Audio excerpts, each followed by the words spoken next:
Means here both the sides, अब दोनों parties को सुनो जब आप कुछ भी जजमेंट लाते हो तो ऐसे कर सकते हो। रूट वर्ड से याद करो वो कैब्स को, और एग्जाम भी लगाओ, इंग्लिश के सेक्शंस लगाओ, प्रीवियस ईयर लगाओ, एमयू के, जेएमआई के, डीयू के, ऐसे। जैसे करंट अफेयर्स में पढ़ते ना, डब्ल्यूएचओ ने कोई स्कीम लॉन्च करी, तो व्हेन वाज डब्ल्यूएचओ एस्टैब्लिश्ड, तो और डब्ल्यूएचओ का हेडक्वार्टर कहाँ पे है, तो उसको बोलते हैं लाइक फर्स्ट उसका देख लेना। First and current is very important. Current affairs में ना नेशनल लेवल करंट अफेयर्स ज्यादा करना चाहिए। दिस स्कीम रिसेंटली लॉन्च्ड, और फिर जो this term recently seen in news is related to which, और जीआई टैग भी से मिलते हैं। बिल्कुल, लीगल तो सबकी अच्छी होती है यहाँ पे। दिक्कत आ जाती है जीएस में, और करंट अफेयर्स में ऑप्शन में आती है। अगर कोई स्टेट वाला लगता है तो स्टेट में भी लॉन्च हुआ था यार ऑप्शन में।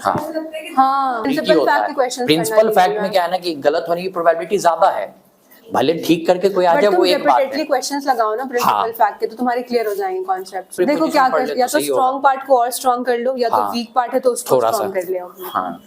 तुम कह रहे हो ना इंग्लिश पे ध्यान, ऐसा नहीं कि बिल्कुल लेफ्ट आउट कर दो, आइसोलेट कर दो, साइड में रख दो, वो भी नहीं करना है, क्योंकि मार्क्स स्कोरिंग है ना, कहीं ना कहीं तो मार्क्स उठाओगे आप। प्रीपोजिशन के ज्यादा क्वेश्चन करो, इडियम्स के करो। अच्छा हाँ, क्लैट के जो पहला वाला पैटर्न था ना 2019 वाला, हाँ उसके क्वेश्चंस लगाओ, क्योंकि कोविड के बाद वाला जो पैटर्न चेंज हो गया था, दैट्स ऑफ नो यूज। और करंट अफेयर में मैं यही सजेस्ट तुम लोगों को करूँ, करंट अफेयर में सबसे अच्छे से तुम जीके टुडे पढ़ो, और तुम लोग को जो ट्यूशन का मटेरियल प्रोवाइड किया जा रहा है, पढ़ा रहे हैं ना सर, उसकी क्लासेस कंटिन्यूअसली लो। तुम नहीं लेते थे करंट अफेयर की क्लास? मैं ले रहा था, तो वो तुम कर लो, तुम्हारा अच्छा हो जाएगा। और मॉक्स के क्वेश्चन जो लगाते हो उसको एनालाइज करो। मॉक्स को तो सीरियसली लेना काफी, लाइक उसको एनालाइज करना, डाउट सेशंस में पूछना। और जिसके मॉक में मतलब अभी 50 आ रही है, 30 या 30, मैं लिटरली बता रहा हूँ इससे कुछ भी नहीं होगा तुम्हें। ऐसे लोगों को मैं जान रहा हूँ जिनका सिलेक्शन हुआ मॉक में कम मार्क्स आने के बाद। इससे डीमोटिवेट होने की जरूरत नहीं है, इसलिए बस इसमें थोड़ा सा पढ़ने पे फोकस कर दो, तुम्हारा आ जाएगा इसमें मार्क्स। 7 to 8 आवर्स का टारगेट लेके चलो, क्योंकि एग्जाम जब नजदीक आते फिर तो पता नहीं लगता रात में पढ़ रहे हो सुबह उठ के। लाइक जब उठ सकते हो, पढ़ सकते हो, पढ़ लो सब। ये तुमने मैं भी लिखती थी ऐसे कुछ मुझे लगता नहीं मैं चीजें भूल जाऊंगी, तो वो चीज मैं लिख लेती। But proper notes banana current affairs के, कुछ लोग करते हैं, like current affairs daily basis पे करो, और क्वेश्चन तुम्हारा सोर्स कौन सा है करंट अफेयर के लिए? तुम जितने क्वेश्चंस है तुम्हें खुद जीके टुडे के अलावा जीके टुडे को पढ़ो, ठीक है? यार यूनिवर्सल या एपी भारत तो एक ही रखो, सबसे पहली बात कोई एक रखो, कोई एक सोर्स रखो। बाकी पॉलिटी तो वही है ना, ल्यूसेंट का पॉलिटी सेक्शन है वो पढ़ो, प्रीवियस ईयर लगाओ, और मॉक्स के क्वेश्चंस देखो अच्छे से। बाकी भाई प्रीवियस ईयर तो सबसे पहले प्रायोरिटी होनी चाहिए तुम्हारी। इवन तुम हिस्ट्री ज्योग्राफी के नोट्स ना बनाओ ना, तो पॉलिटी के एटलीस्ट बना लो।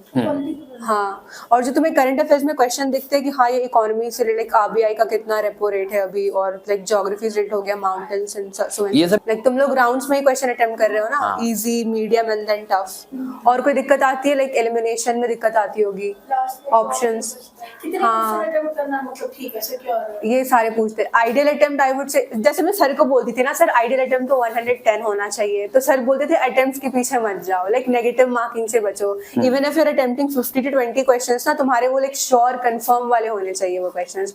बट स्टिल मैं लाइक बहुत कंफर्म है, उनमें कुछ पता डाउट होता है, क्या पता गलत हो गए वो, तो रिस्क ले लो फिर ऐसे क्वेश्चन में। लाइक सर ने कहा था 10 से ज्यादा नेगेटिव मार्किंग नहीं होने चाहिए।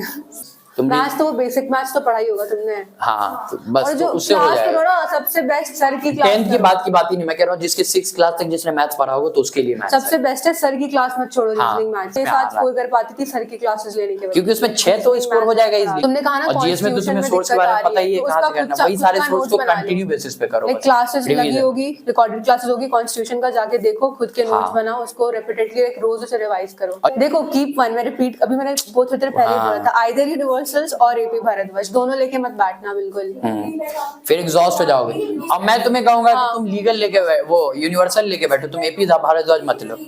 यूनिवर्सल्स हैं, हाँ तो वहां से कर लो। बाकी बुक तो बहुत सारी बुक्स अच्छी है, उससे भी स्टैंडर्ड बुक्स आती है, लेकिन लीगल और खुद के ना लिख लो। यूनिवर्सल अच्छे है, यूनिवर्सल के पैटर्न पे है सवाल, और उसमें जितने सवाल है ना, मैंडेटरी तो नहीं है, 3200 सवाल है उसमें, तुम्हें तो सारे 3200 सवाल लगा के देखो, एक महीने में अपने आप बहुत सारी चीजें इंप्रूव हो जाएगी, सारी चीज। रिकॉर्डेड क्लासेस और जो मेरे पास जो एक बुक न्यू वर्जन है तो न्यू वर्जन देखो, हाँ 2 काफी है। अच्छा ऑप्शन वाले तो ये ना, जैसे 3 ऑप्शन दे रखा है, ठीक हाँ। है, ए बी सी, एंड जो ऑप्शन जिसमें हमें चूज करना है आंसर्स में से उसमें भी ए बी सी है। तो अगर बी वाला गलत है पूरा स्टेटमेंट, तो ऑप्शन में जहां जहां पे भी बी बी है वो एलिमिनेट हो जाएगा। हाँ हाँ, एलिमिनेशन हाँ, मेथड, वो तो इसमें चीज़। ये कर सकते हैं। तुम लोग के तो ऑफलाइन मॉक्स भी हो रहे हैं, हमारे वो भी नहीं हुए थे। हाँ, ये पहले हो जाए तब पहले आप करें। डिपेंड करता है ना, जैसे 150 क्वेश्चंस यहाँ पे होते हैं, ठीक है, यहाँ पे डिपेंड करता है किस सेक्शन से ज्यादा